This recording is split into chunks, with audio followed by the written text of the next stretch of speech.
दुनिया के सर्वश्रेष्ठ शिकारी, जिसका निशाना आज तक नहीं चूका, जैसे ही अपना जहरीला तीर छोड़ा, वो हवा के सीने को चीरता हुआ उस सफेद हाथी की ओर बढ़ा।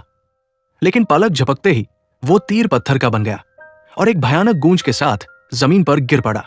क्या आपने कभी सोचा है कि अगर कुदरत अपने रक्षकों को ऐसा कवच पहना दे जहां साक्षात मौत भी रास्ता बदल ले, तो इंसान के लालच की क्या बिसात? क्या होगा जब आपको उस दुनिया का आईना दिखाया जाए जहां इंसान नहीं बल्कि जानवर राज करते हैं और आपकी प्रजाति पिंजरों में कैद है? आखिर उस शिकारी ने उस रहस्यमयी दुनिया में ऐसा क्या देखा जिसने उसकी रूह कंपा दी? आज की ये महागाथा इसी खौफनाक सच और दो मुंह वाले नागों के पहरे की है। वीडियो के अंत में एक ऐसा ट्विस्ट है जिसे सुनकर आपके होश उड़ जाएंगे। आगे बढ़ने से पहले चैनल को सब्सक्राइब जरूर कर लें, क्योंकि रक्षकों की नजर आप पर भी हो सकती है। दरअसल ये बात है दंडकारण्य के उस अभेद्य हिस्से की जहां सूरज की रोशनी भी पत्तों की सघनता को पार नहीं कर पाती। यहाँ के सन्नाटे में एक ऐसी दहशत पलती थी जिसे स्थानीय कबीले श्वेत महाकाय कहते थे। जंगल के इस हिस्से में एक विशालकाय सफेद हाथी रहता था, जिसकी चमक ऐसी थी मानो पूर्णिमा का चांद जमीन पर उतर आया हो। लेकिन उसकी रक्षा कोई साधारण पहरेदार नहीं, बल्कि दो मुंह वाले विशाल काले नाग करते थे, जो हाथी के चारों ओर एक जीवित और जहरीली बाढ़ की तरह लिपटे रहते थे। इन नागों की फुंकार इतनी गर्म और घातक थी कि उनके आसपास की हवा भी हर समय नीली दिखाई देती थी। पेड़ों पर रहने वाले बंदर और जमीन पर रेंगने वाले जीव भी उस इलाके की सीमा पार करने की जुर्रत नहीं करते थे, क्योंकि वहां की हवा में ही रक्षकों का पहरा था। एक शिकारी जिसे लोग मौत का सौदागर कहते थे और जिसका निशाना कभी नहीं चूकता था, इस सफेद हाथी की तलाश में निकला था। इस शिकारी का इतिहास बहुत खूनी था। बरसों पहले इसी जंगल के किनारे उसने एक हथिनी को सिर्फ उसके छोटे से बच्चे के सामने मार दिया था, ताकि वो उसके दांत बेच सके। उस नन्हे बच्चे की आंखों में जो आंसू थे, वे शिकारी के लिए सिर्फ पानी की बूंदें थी। उसने हजारों जानवरों को केवल अपने शौक और दौलत के लिए तड़पाया था। उसके पास दुनिया की सबसे आधुनिक राइफल और प्राचीन काली राल में डूबे जहरीले तीर थे, जिनका एक घाव भी हाथी जैसे विशाल जीव को मिनटों में ढेर कर सकता था। वो एक विशाल बरगद के पुराने और खोखले तने में छिपकर बैठ गया और अपनी सांसों को थाम लिया। जैसे ही वो सफेद हाथी तालाब के पास घुटने टेककर पानी पीने लगा, शिकारी ने अपने धनुष की प्रत्यंचा को कान तक खींचा और पूरी नफरत के साथ तीर छोड़ दिया। लेकिन जैसे ही उसका वो पत्थर बना तीर जमीन पर गिरा, पूरा जंगल एक डरावने कब्रिस्तान में तब्दील हो गया। हवा चलना बंद हो गई और अचानक से तापमान इतना गिर गया कि शिकारी के हाथ जमने लगे। शिकारी की आंखों में पहली बार साक्षात मौत का खौफ समाया। इससे पहले कि वो भागने की कोशिश करता, उस सफेद हाथी ने अपनी विशाल सूंड ऊपर उठाई और एक ऐसी दहाड़ लगाई जो किसी जानवर की नहीं, बल्कि साक्षात महादेव के शंखनाद जैसी थी।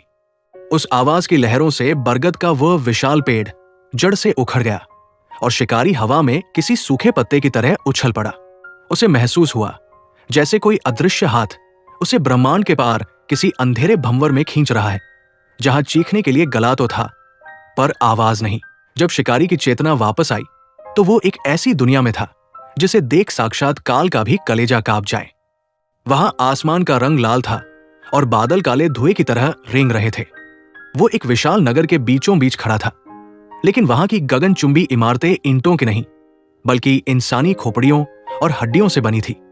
वहां की सड़कों पर गाड़ियां नहीं चलती थी, बल्कि विशालकाय शेर और लकड़बग्घे हाथियों द्वारा खींची जाने वाली पालकियों में बैठे थे। उस दुनिया का सबसे खौफनाक मंजर तब दिखा जब शिकारी ने बाजारों में देखा। वहां इंसानों को जंजीरों में बांधकर तौला जा रहा था। जानवरों के बच्चे इंसानी बच्चों को खिलौनों की तरह घसीट रहे थे। शिकारी ने देखा कि एक बड़ा सा मेला लगा था, जहां इंसानों को केवल इसलिए मारा जा रहा था ताकि जानवरों के घरों की दीवारों पर उनके सिर सजाए जा सके।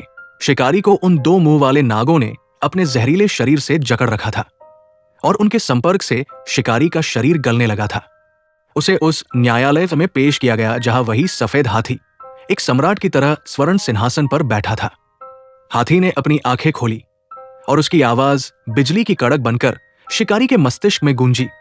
तुमने हमारे शरीर के अंगों से अपनी विलासिता की दुनिया सजाई। तुमने सोचा था कि हम बेजुबान हैं और हमारा कोई रक्षक नहीं। आज देख, अगर विधाता ने हमें तुम्हारी जगह दी होती तो तुम इंसानों का वजूद मिट्टी में मिल चुका होता। उस समय शिकारी को अपनी मां की याद आई और उसे वो हर पल याद आया जब उसने किसी बेगुनाह जीव की मां को उससे छीना था। उसे महसूस हुआ कि असल में जानवर वो नहीं बल्कि वो खुद था, वहां के जल्लाद, जो कि विशालकाय गोरिल्ला थे। शिकारी को एक तपती हुई भट्टी की ओर ले जाने लगे, जहां हजारों इंसानी शिकारी पहले से ही अपनी चीखों के साथ जल रहे थे। शिकारी ने अपनी रूह की पूरी ताकत बटोरी और उस सफेद रक्षक के कदमों में गिर गया। वो चिल्लाया, मुझे मार डालो, लेकिन मुझे इस नर्क से बचा लो। मैं कसम खाता हूं कि मैं अब कभी किसी जीव पर हाथ नहीं उठाऊंगा। उसका रोना इतना गहरा था कि उस कठोर और दिव्य हाथी की आंखों में भी करुणा की एक बूंद उभर आई। अचानक एक चमकता हुआ पोर्टल खुला और शिकारी को उसमें धकेल दिया गया। जब उसकी आंखें दोबारा खुली, वो उसी बरगद के पेड़ के नीचे धूल में सना हुआ पड़ा था। सफेद हाथी उसके ठीक सामने खड़ा था, लेकिन अब वो डरावना नहीं लग रहा था। हाथी ने अपनी सूंड से शिकारी के सिर पर हाथ रखा, जैसे कोई पिता अपने भटकते हुए बेटे को माफ कर रहा हो। वो सफेद रक्षक धीरे धीरे उन दो मुंह वाले नागों के साथ घने कुहरे में ओझल हो गया और उसके जाते ही जंगल की रूह वापस लौट आई। शिकारी ने अपनी सारी बंदूकें और तीर वही पत्थर पर पटक कर तोड़ दिए और अपनी कीमती खालों के थैले को आग लगा दी। याद रखिए, वो खौफनाक दुनिया जिसे शिकारी ने देखा था, वो सिर्फ एक चेतावनी नहीं थी, वो आपकी लापरवाही का अंजाम भी हो सकता है।